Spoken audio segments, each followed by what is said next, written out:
കർഷക സംഘടനകൾ പ്രഖ്യാപിച്ച ഭാരത് ബന്ദ് നാളെ. സംയുക്ത കിസാൻ മോർച്ചയും വിവിധ യൂണിയനുകളുമാണ് ബന്ദിന് ആഹ്വാനം നൽകിയിട്ടുള്ളത്. രാവിലെ 6 മുതൽ വൈകിട്ട് 4 മണി വരെയാണ് ബന്ദ്. തൊഴിലാളി യൂണിയനുകളും വിവിധ വ്യാപാരി സംഘടനകളും വിള കയറ്റുമതി ചെയ്യുന്നവരുമടക്കം ബന്ദിന് പിന്തുണ പ്രഖ്യാപിച്ചിട്ടുണ്ട്.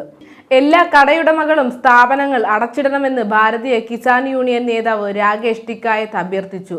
രാജ്യത്തെ പ്രധാന നഗരങ്ങളിൽ ഉച്ചയ്ക്ക് 12 മുതൽ 4 വരെ റോഡ് തടയലും ആഹ്വാനം ചെയ്തിട്ടുണ്ട്. റെയിൽ ഉപരോധിക്കുമെന്നും ജയിൽ നിറയ്ക്കൽ സമരം നടത്തുമെന്നും സംയുക്ത കിസാൻ മോർച്ചയും സംയുക്ത ട്രേഡ് യൂണിയനും പ്രഖ്യാപിച്ചിട്ടുണ്ട്.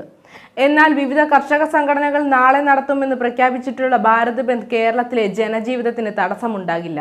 രാവിലെ 10-ന് രാജ്ഭവന് മുന്നിലും ജില്ലാ കേന്ദ്രങ്ങളിലും പ്രതിഷേധമുണ്ടാകുമെന്ന് സംസ്ഥാനത്തെ സമരസമിതി കോർഡിനേഷൻ ചെയർമാനും കേരള കർഷക സംഘം സെക്രട്ടറിയുമായ എം വിജയകുമാർ അറിയിച്ചിട്ടുണ്ട്.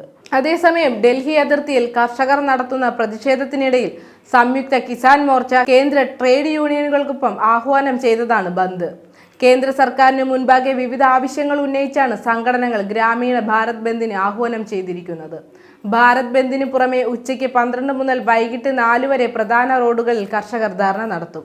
അതേസമയം പഞ്ചാബിലെ മിക്ക സംസ്ഥാന ദേശീയപാതകളും വെള്ളിയാഴ്ച 4 മണിക്കൂർ അടച്ചിടും. പഞ്ചാബ്, ഹരിയാന എന്നിവിടങ്ങളിൽ നിന്നുള്ള കർഷകരെ ചൊവ്വാഴ്ച ഡൽഹി പോലീസ് സമീപ അതിർത്തികളിൽ തടഞ്ഞത് അക്രമത്തിലേക്ക് നയിച്ചിരുന്നു. ഇതിനെ തുടർന്ന് സമാന ചിന്താഗതിക്കാരായ എല്ലാ കർഷക സംഘടനകളോടും ഒന്നിച്ച് രാജ്യവ്യാപക പണിമുടക്കിൽ പങ്കെടുക്കാൻ SKM ആഹ്വാനം ചെയ്തു. ഗതാഗതം, കാർഷിക പ്രവർത്തനങ്ങൾ, മഹാത്മാഗാന്ധി ദേശീയ ഗ്രാമീണ തൊഴിലുറപ്പ് പദ്ധതി, ഗ്രാമീണ ജോലികൾ, സ്വകാര്യ ഓഫീസുകൾ, വില്ലേജ് ഷോപ്പുകൾ, ഗ്രാമീണ വ്യാവസായിക സേവന മേഖലയിലെ സ്ഥാപനങ്ങൾ എന്നിവ ഭാരത് ബന്ദിന് അടച്ചിടും. ഇക്കഴിഞ്ഞ ഡിസംബറിലാണ് ഭാരത് ബന്ദിന് ആഹ്വാനം ചെയ്തത്. താങ്ങുവില ഉറപ്പാക്കണമെന്നാവശ്യപ്പെട്ടാണ് കർഷകർ ഡൽഹി ചലോ മാർച്ച് സംഘടിപ്പിക്കുന്നത്. കർഷക പെൻഷൻ, OPS, കാർഷിക നിയമ ഭേദഗതി എന്നിവ പിൻവലിക്കുക തുടങ്ങിയ ആവശ്യങ്ങളും കർഷക സംഘടനകൾ മുന്നോട്ട് വയ്ക്കുന്നുണ്ട്. സംഘടിത, അസംഘടിത മേഖലകളിൽ ജോലി ചെയ്യുന്നവർക്കുള്ള സാമൂഹിക സുരക്ഷയും പെൻഷനും ഉറപ്പാക്കണമെന്നും കർഷകർ ആവശ്യപ്പെടുന്നു. മറ്റ് കർഷക സംഘടനകളോട് ഭാരത് ബന്ദിൽ അണിചേരണമെന്ന് സംയുക്ത കിസാൻ മോർച്ച നേതൃത്വം അഭ്യർത്ഥിച്ചിട്ടുണ്ട്.